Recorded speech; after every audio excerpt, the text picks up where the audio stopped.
letterbox drew me away from the window, accompanied by the postman's tuneless whistle. I waited for him to retreat, listening for the tight, wet loop of his footsteps fading across the landing before I wandered into the hallway. On the mat was a single envelope. I'd never been a person who got excited by the mail, someone who expected flowers or cards from boyfriends or round robins from girls I'd been at school with. Mostly it was menus or my appointments, perhaps one of those anonymous invitations for self-defense or the local jamboree at which no one awaited my attendance.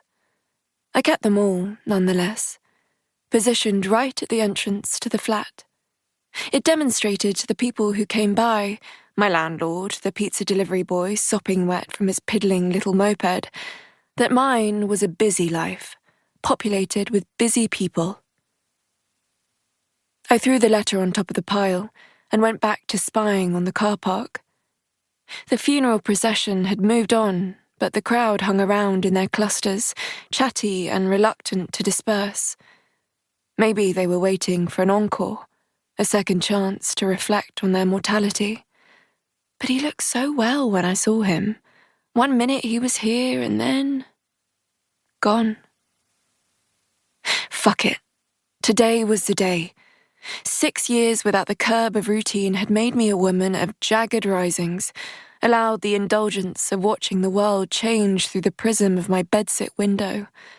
I knew the thrum of my neighbours' engines, the precise flourishes on the tags of graffiti, the fractals of the cracks in the walls.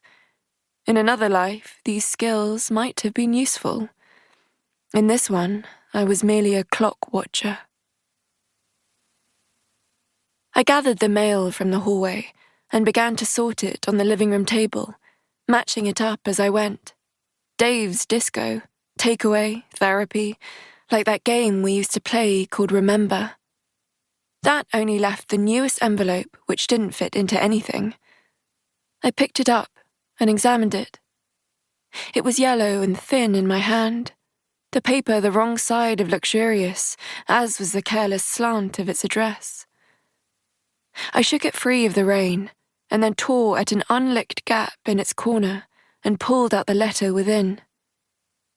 Commissioner for Oaths, it said, along with the details of a London solicitor located in the Gray's Inn Road.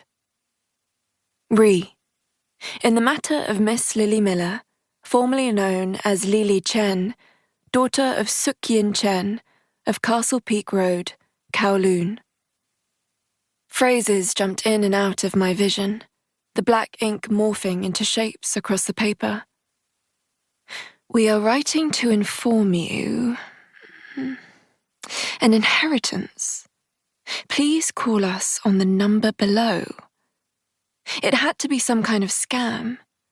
You heard about these things all the time, soft approaches by so-called Good Samaritans, innocent people giving up their life savings, as if... Despite this, something small and barely perceptible tried to creep past my notice and take root in the darkest of spaces. I perched on the sofa and shut my eyes. 5 things I can see, 4 things I can... Did that technique really work for anyone? Dr. Fenton said I worried too much, and maybe I should stop overthinking things. One of those typical therapist mantras, along with no caffeine after 4 p.m. or being grateful for the person I was. Easy for him to say. The day that letter arrived, I hadn't been allowed to think of my old name, or any of the memories that went with it, for over 20 years. 2. Sook-Yin. Kowloon, June 1966. On the morning of Sook-Yin's exile, the harbour was fuller than the gutters on market day. The islanders had always taken their status seriously. If you could get into the sea, you could fish, they said, and if you could fish, you would never go hungry. A family's survival depended on money, people casting their hopes to the tide aboard dinghies and leaky sampans, and now she was paying the price because she had never been able to make enough of it.